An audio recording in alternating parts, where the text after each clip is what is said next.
પીવાની છે મંજન કરીશ તો મંજન કરીશ મંજન નહીં કરી ને ક્યારે નહીં ને ચોકલેટ માંગીશ આઈસ્ક્રીમ કોણ કેક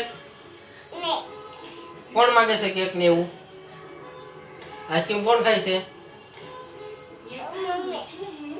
મમ્મી ખાય છે કોણ ખાય ગળું ખાઈશ હવે ઉધરી થઈ જાય જો કહી દઈશ તને સોરી થોડી અલ્લાહ અલ્લાહ અલ્લાહ ઈ તો